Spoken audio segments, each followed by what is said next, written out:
Bonjour. Dans cette vidéo, nous allons passer en revue quelques tests pour l'étude de la convergence de séries à terme de signes quelconques.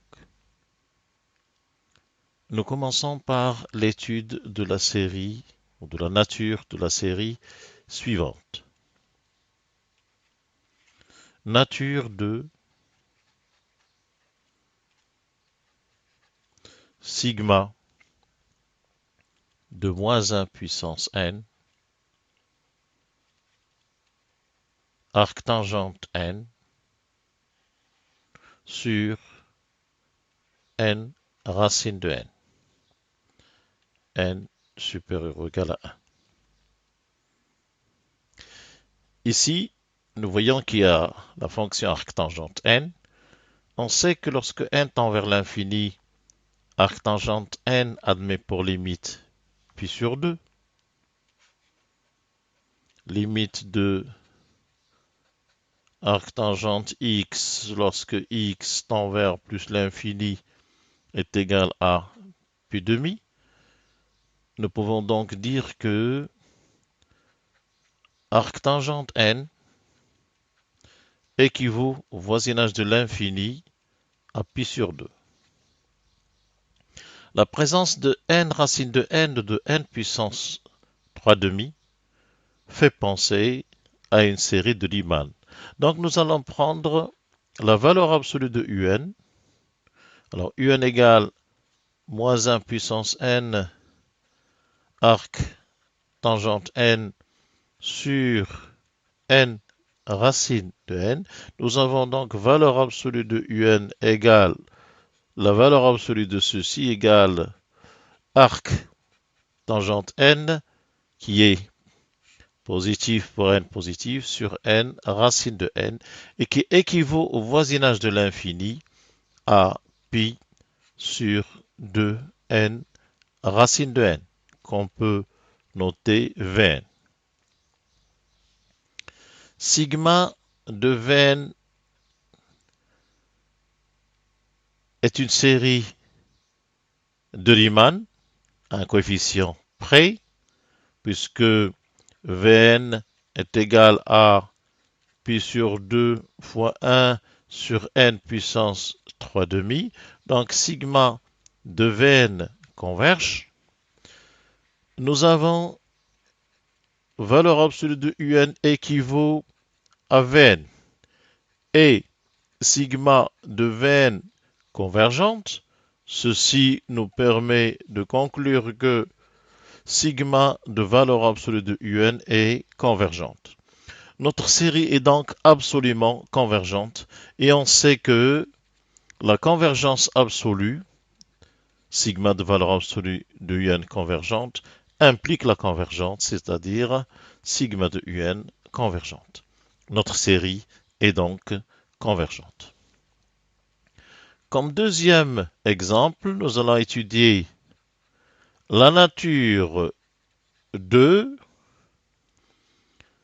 sigma de moins 1 puissance n sur n racine de ln de n plus 1 pour n supérieur ou égal à 1. Nous remarquons ici la présence de moins 1 puissance n qui fait penser à une série alternée, mais pour cela il faut s'en assurer. Nous allons poser Vn égale 1 sur n racine de ln de n plus 1. Lorsque n croît, on sait que ln de n plus 1 est aussi croissante, ainsi que sa racine. Donc Vn est décroissante et la limite de Vn, lorsque n tend vers plus l'infini est égal à 0, on en déduit donc que la somme ou la série moins 1 puissance n Vn est alternée. Donc, converge. Comme troisième exemple, nous nous proposons d'étudier la nature de sigma de 1 sur n racine de ln de n plus 1. Alors dans ce cas, nous n'avons plus le moins 1 puissance n. Et nous avons ici le terme un qui est égal à 1 sur n racine de ln de n plus 1 s'écrit f de n si on pose f de x égale 1 sur x racine de ln de x plus 1.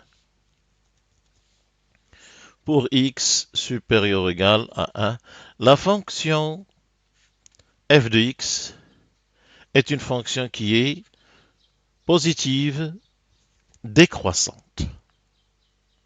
C'est une fonction continue et donc nous savons que la série sigma du n pour n supérieur ou égal à 1 est l'intégrale de 1 à plus l'infini de f de t dt sont de même nature.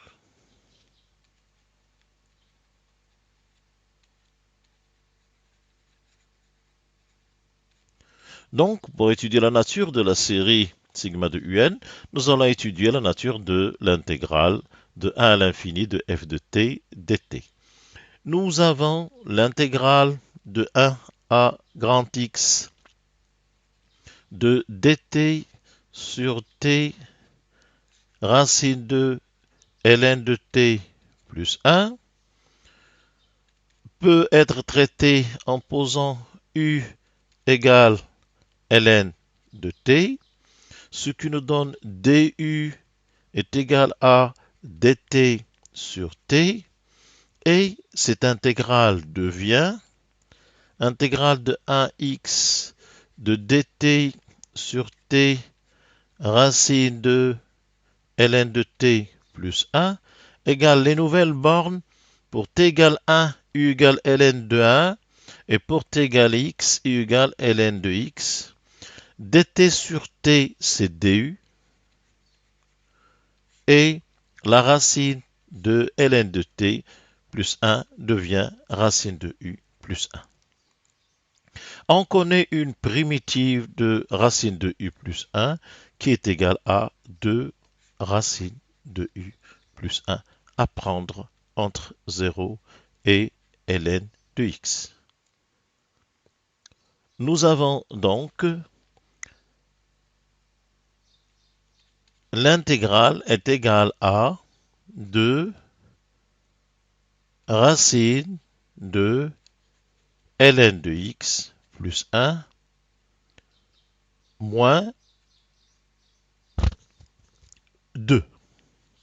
Et donc, la limite de l'intégrale de 1 à x dt sur t racine de ln de t plus 1 lorsque grand X tend vers plus l'infini, c'est donc la limite lorsque grand X tend vers plus l'infini de 2 racine de ln de x plus 1 moins 2 qui est égal à plus l'infini.